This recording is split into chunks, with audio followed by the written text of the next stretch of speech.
अनेकांना असं वाटतं की बी-पी फक्त उन्हाळ्यात किंवा तणावामुळे वाढतो, पण प्रत्यक्षात काही लोकांमध्ये पावसाळ्यांमध्येही रक्तदाब वाढू शकतो.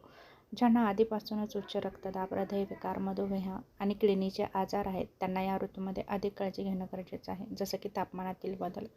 पावसाळ्यात वातावरण थंड होतं. थंडीमुळे शरीरातील रक्तवाहिन्या थोड्या आकुंचन पावतात. त्यामुळे रक्तप्रवाहाला अधिक दाब लागतो आणि रक्तदाब वाढू शकतो. आर्द्रता वाढणं. पावसाळ्यामध्ये हवेत आर्द्रता जास्त असते, त्यामुळे शरीराचं तापमान नियंत्रित ठेवण्यासाठी शरीराला अधिक मेहनत घ्यावी लागते. काही लोकांमध्ये यामुळे रक्तदाब वाढू शकतो. कमी शारीरिक हालचाल. पाऊस असल्यामुळे अनेक लोक चालणं, व्यायाम किंवा घराच्या बाहेर निघत नाहीत. त्यामुळे वजन वाढतं, रक्ताभिसरण कमी होतो आणि बी-पी वाढण्याचा धोका वाढतो. जास्त मीठ असलेले पदार्थ खाणं, जसं की पावसाळ्यामध्ये भजी, वडे, चिवडा, पापड, लोणची यांचं सेवन वाढतं. या पदार्थांमध्ये मीठ जास्त असल्यामुळे शरीरात पाणी साठतं आणि रक्तदाब वाढू शकतो. तणाव आणि झोपेचा अभाव. ढगाळ वातावरण, कमी सूर्यप्रकाश आणि काही लोकांमध्ये मूड बदलत असल्यामुळे तणाव किंवा नैराश्य वाढू शकतं. त्यामुळे रक्तदाब वाढतो. पुरेसं पाणी न पिणं. थंडी जाणवत असल्यामुळे अनेक जण पाणी कमी पितात. त्यामुळे शरीरातील द्रव संतुलन बदलतं. संसर्ग आणि ताप. पावसाळ्यामध्ये व्हायरल इन्फेक्शन, सर्दी, ताप यांचे प्रमाण वाढतं. संसर्गामुळे शरीरावर ताण येतो आणि काही रुग्णांमध्ये रक्तदाब वाढू शकतो. किडनीवर ताण येतो.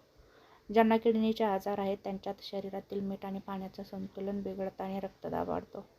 रक्तदाब वाढू नये म्हणून दररोज रक्तदाबाची तपासणी करा. डॉक्टरांनी दिलेली औषधे नियमित घ्या. स्वतःहून औषध बंद करू नका.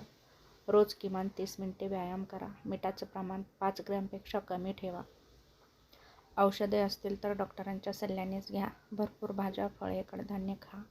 पुरेसं पाणी प्या. धूम्रपान, मद्यपान टाळा. 7 ते 8 तासाची झोप घ्या. तणाव कमी करण्यासाठी ध्यान, प्राणायाम, श्वसनाचे व्यायाम करा. जर यासारखी लक्षणं दिसत असतील तर डॉक्टरांना भेटा, जसं की 180 ते 120 पेक्षा जास्त रक्तदाब, डोकेदुखी, छातीत दुखणं, श्वास घ्यायला त्रास, दृष्टी धूसर होणं, हातपायामध्ये अचानक कमजोरी जाणवणं किंवा बधीरपणा जाणवणं, बोलण्यात अडचणी येणं, चक्कर येणं. महत्त्वाचं म्हणजे प्रत्येक व्यक्तीमध्ये पावसाळ्याचा रक्तदाबावर सारखाच परिणाम होत नाही. काहींचा बी-पी वाढू शकतो तर काहींचा बदलतही नाही. त्यामुळे नियमित बी-पी तपासणं, संतुलित आहार, व्यायाम आणि डॉक्टरांनी सांगितलेली औषधं नियमित घेणं हेच सर्वात प्रभावी उपाय आहेत.